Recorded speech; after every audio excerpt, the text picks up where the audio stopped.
Good morning children. हम बात करने जा रहे हैं समास की। समास यानी कि संक्षिप्त करने की प्रक्रिया। किसे संक्षिप्त करने की प्रक्रिया? शब्दों को संक्षिप्त करने की प्रक्रिया।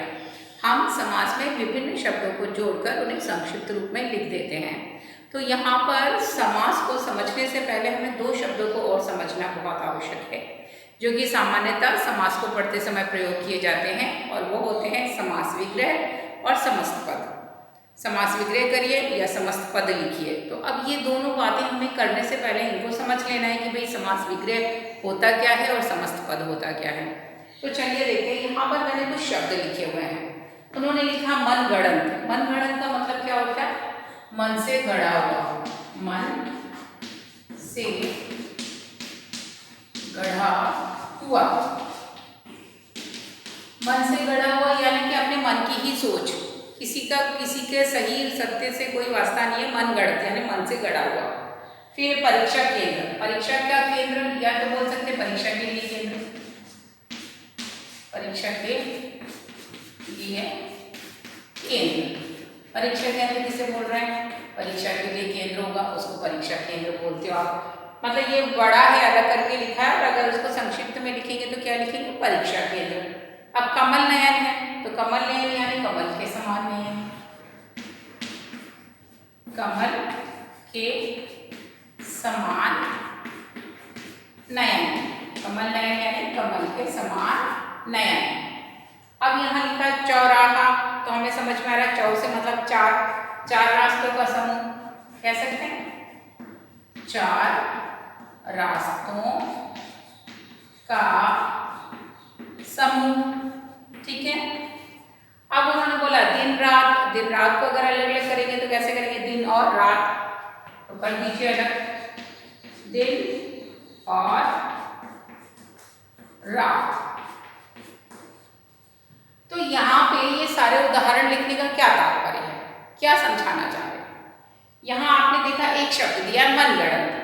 मनगढ़ंत शब्द को जब मैंने अलग करके लिखा, उसको अलग अलग, तो मन से गढ़ा हुआ, तो आप कह सकते हो कि मैंने इस शब्द को टुकड़े कर दिए, इस शब्द के उसका विग्रह कर दिया। क्या कर दिया?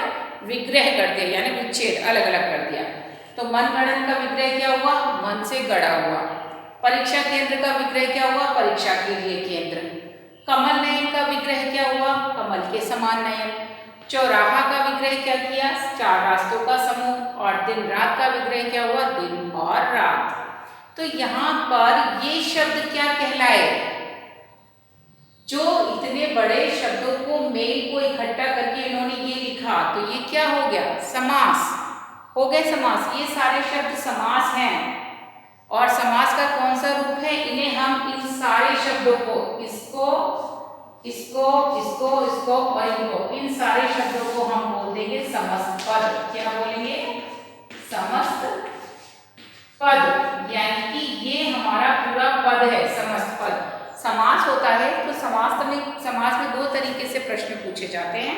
आपको इस तरीके से समस्त पद दिया जाता है और आपसे कहते हैं दिए गए समस्त पदों का विग्रह कीजिए। तो ये जो है, ये जो सारी चीजें आपने लिखी हैं, ये और ये समास विग्रह है। क्या है ये?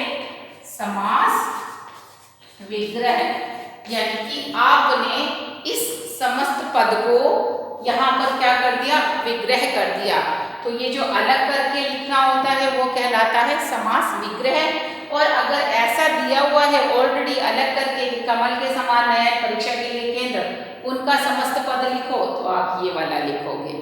तो ये वाला जो साइड है वो समस्त पद है, ये है समास विग्रह।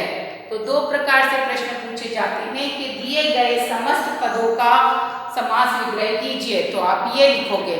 और अगर आपको ये ऑलरेडी दे दिया गया है समास विग्रह करके कि दिए गए समास विग्रह का समस्त पद लिखिए, तो इन शब्दों के आगे आप ये आंसर समस्त पद के रूप में लिखोगे। इसमें ये पूर्व समस्त पद में भी होता है कि एक पूर्व पद होता है और एक उत्तर होता है, लेकिन अभी आप समझ लीजिए कि वो समास विग्रह है, अलग करना और इकट्ठा करके लिखना समस्त पद है। तो ये दोनों चीजें समझ लीजिए किसे कहते हैं, क्योंकि आपसे परीक्षा में प्रश्न इसी प्रकार से पूछे जाएंगे कि समस्त पद लिखिए या समास विग्रह कीजिए। इधर वाला का आपको उस तरीके से अलग लिखना आना चाहिए और अलग दिया हुआ हो तो समस्त पद लिखना आना चाहिए। दोनों ही रूपों में करना है। अब समास कौन कौन से होते हैं, उनको कैसे पहचानना है, कैसे उनका अभ्यास करना है, हम वो आपको समझाएंगे आगे के मॉड्यूल्स में। अभी आपके दो चीज़ें समस्त पद और समास विग्रह क्या होते हैं वो उदाहरण सहित लिख लीजिए और आगे के मॉड्यूल्स के लिए हमारे साथ जुड़े रहिए। तब तक के लिए टेक केयर, बाय।